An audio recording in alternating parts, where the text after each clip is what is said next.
है कि महाभारत के रण समर के उपरांत है ये, परीक्षित की तपो साधना से जीवांत है ये। काल ने दबोचा द्वापर के सरसता को, रोका बड़ा एक करके शोणित और उष्णता को। शोणित मतलब रक्त, उष्णता मतलब पसीना की, खून पसीना को एक करके रोका। तो हो रहा था अंत अधर्म जब इस धरा से, परीक्षित ने जन्म लिया अभिमन्यु और उत्तरा से।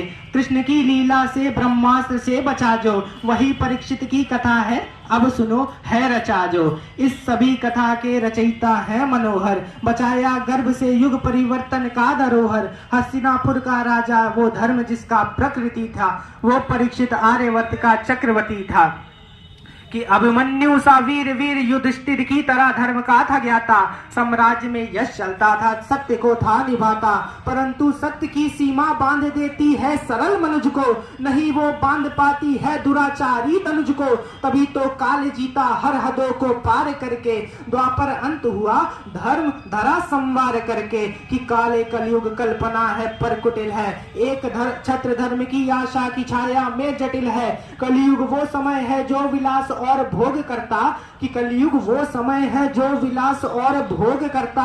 धर्म की बाधा का अन्वेषण कर उपयोग करता, जो मनुज हो उसके भीतर होती है सरलता।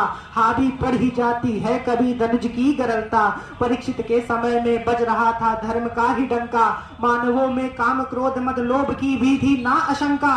यूं था कि अडिग थी सत्य की मंशा, करनी पड़ ही जाती है उस वर्ष की प्रशंसा। कली जिसका जन्म हुआ, कि कली जो कि उस वक्त कली पुरुष, जब कलयुग का आगमन होता है द्वापर युग के बाद, तो कली जिसका जन्म हुआ ताकि द्वापर को हराए, इस समय में सत्य और सभ्यता को जड़ से खाए।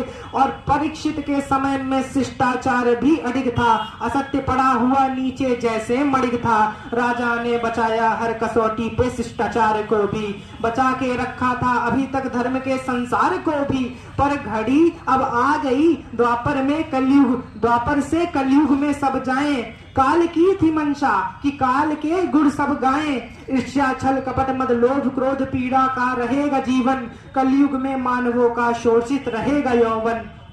कि है ये परिणाम कलयुग के आगमन का, यही है अंत सर्व सत्य सत्य के पतन का। अधर्म की आंच से परीक्षित युग बचा रहे थे। एक दिन यूं हुआ कि परीक्षित जा रहे थे, कि गौर से सुनिएगा कि एक दिन यूं हुआ कि परीक्षित